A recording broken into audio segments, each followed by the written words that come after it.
Para sa sample problem na to, magko-convert tayo ng bearings to azimuth. So we're given with 5 bearings dito sa nakalist dito sa board natin, and then we're going to convert these bearings into azimuths measured from the south. So again, pag hindi binigay yung direction either from south or north, so i-assume natin siya ng south. Kasi for geodetic surveys and astronomical applications, yung azimuths natin should be directed from the south, no?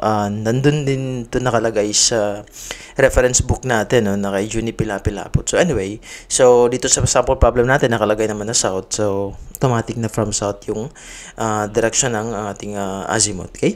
So start tayo sa first na bearing, no? So notice na sa lahat ng bearings natin dito may mga directions na nakalagay, north, east, and then you have southeast and southwest, tapos less than 90 degrees. So yun yung isa sa mga properties ng bearings natin, no? Lalo na pag quadrantal or reduced na bearing. Okay, so for first bearing natin na 20 degrees 20 minutes east galing sa north, so ito yun, no? Ito yung figure na yan. So ganito yung magiging itsura ng bearing na yan, no? North 20 east. Okay, so ito yan, no? Papunta din. Hindi na natin isusulat ulit, no? Basta ito yung first na figure ng first na bearing na value. Okay, so paano natin makukuha ng azimuth?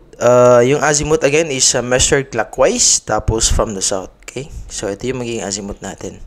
Therefore, it's just 180 degrees plus ito yung angle na to. Okay, so makukuha natin yung azimuth by adding 180 degrees plus 20 degrees 20 minutes. So 200 degrees 20 minutes. Wala na siyang direction ngayon, okay?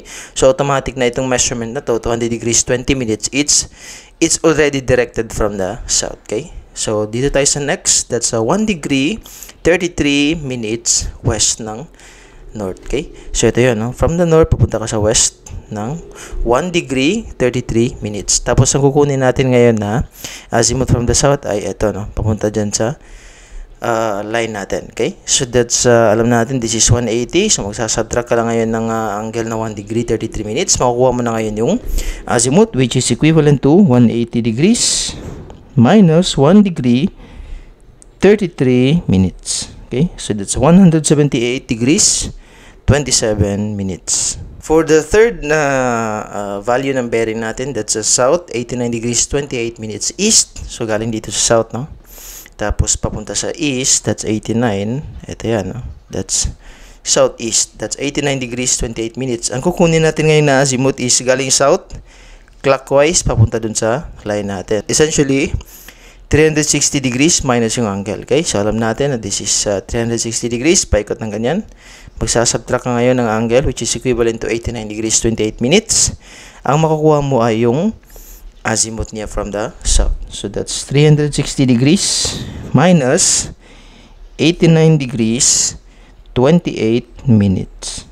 270 degrees 32 minutes. Again, wala nang direction, no?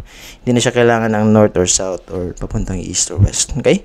Sa dito naman, we have south 82 degrees 36 minutes papuntang west. Ito yan, no? Yan. So, therefore, yung azimuth natin, hindi na siya kailangan i-compute. Kasi galing south naman siya, tapos clockwise yung direction. Yung azimuth niya is automatic, 82 degrees, 36 minutes din. Pero wala na siyang direction ngayon na south and west. Kasi nga, automatic na siya measured from the south and then directed clockwise. Okay? Tapos, yung last naman na value is north, 89.29 east. Same na siya dito sa first natin, no? So, that's north, papunta sa east. Value niya is 89.29 minutes. So, ang kukunin natin na azimuth is from the south, papunta dyan sa line. Tapos, pareho lang dito yung ginawa natin. Okay? So, that's 180 degrees plus 89 degrees 29 minutes. 269 degrees 29 minutes. Okay? Yun na yun para sa sample problem na to. So, madali lang, no? Madali lang pag bearing to azimuth or azimuth to bearing. Basta madrawing nyo lang yung figures. Kailangan talaga i-drawing, no? Kasi mahirap siya pag hindi mo ma-visualize yung figure ng bearings. So, mas madali siyang i-solve kung meron kang figure na ganito. Okay? So, I think yun na yun para sa sample problem na to. And thank you ulit for watching and see you sa mga next na sample problem natin. Thank you!